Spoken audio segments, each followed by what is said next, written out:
He is no doubt one of the most photographed personalities on the planet. Everyone, it seems, is always jostling for a place right next to Nelson Mandela, the man many consider the closest thing to a living saint.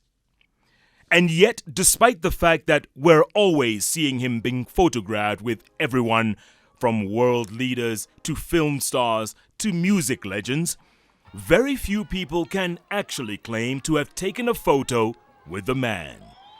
It's probably everyone's wish just to be given the opportunity to meet this truly great man.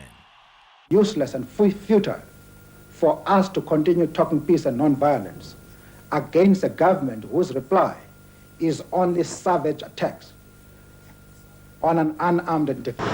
A man who spent 27 years in prison fighting for his people's rights. A man who stuck to his principles of equality and non-racism. A man who helped bring down one of the worst systems of government in the world, then known as apartheid. If the EC decides to review sanctions, you can expect that mass action in this country is going to be the order of the day. And that the situation in the country is going to be so unstable that no wise businessman is going to want to invest in this country. And all along, he stayed consistent and refused to falter or change his position. And as the real Mandela turns 90 this week. What an icon, huh? Oh, lovely. Lovely, really. I'm very proud of him myself. Because he suffered, 27 years? 27. For no good reason except that he was black and asking for the rights of the blacks. That's it. And when he was finally released from prison on a warm February morning in 1990, the man whose photograph had been banned from public viewing for close to 3 decades emerged an older, gray-haired 72-year-old in stark contrast to the 45-year-old man who'd been sentenced to life imprisonment back in 1964.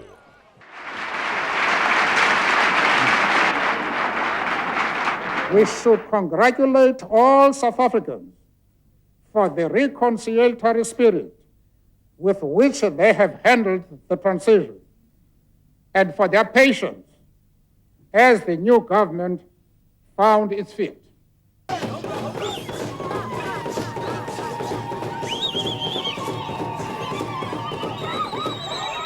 But Madiba, as he's affectionately known, would be the first to admit that he's no saint.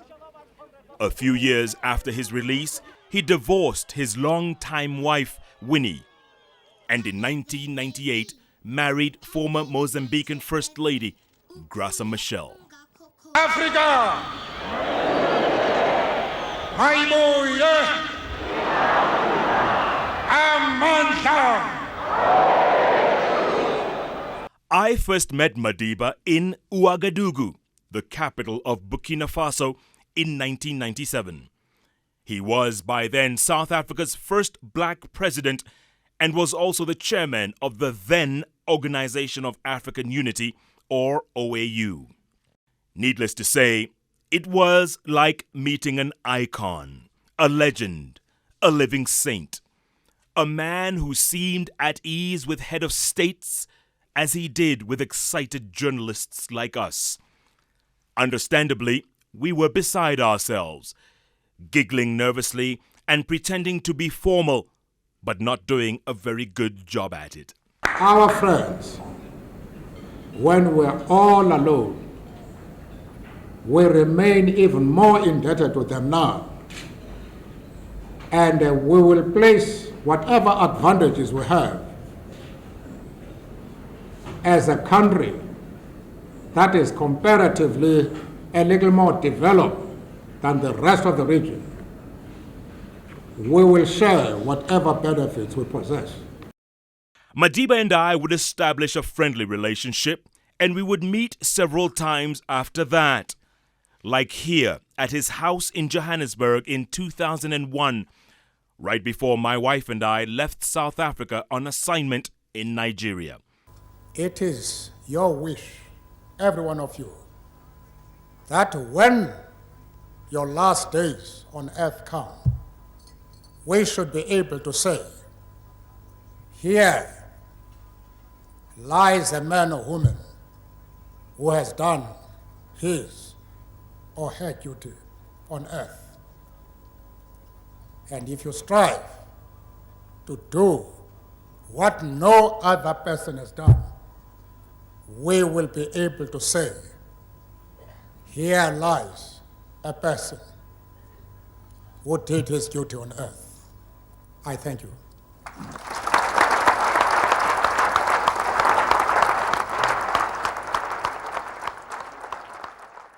Will we ever see another Mandela?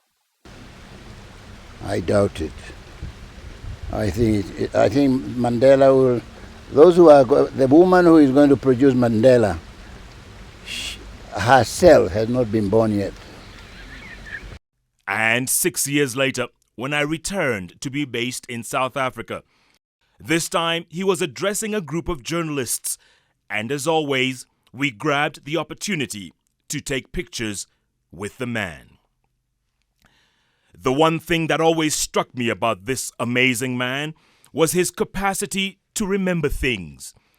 He was like a loving grandfather, always inquiring about my family, always asking when we were going to bring him a grandson or a granddaughter. This past March, we delivered on our promise. My wife and I returned to see him, taking with us our little son, Mbio. Needless to say, the two got along like a house on fire. Mbio touching and feeling Madiba's old and wrinkled face, almost as if he knew he was in the presence of greatness. If only he knew. But no doubt one day he'll know he was truly blessed. I can honestly say that I've been very fortunate in this career. I've met all kinds of people. Kings and queens, presidents and prime ministers, industry leaders and rebel leaders, peacekeepers and peace enforcers. But I'll be the first to admit that I've never met a man quite like Nelson Mandela. And as he turns 90 years old this week, one can't help but feel we have all been blessed to have him grace our planet. Because people like him only come around once in a lifetime. As for me, I will forever be counting my blessings that our paths happen to cross time and time again in this very lifetime. Happy birthday, Madiba, and may you have many more.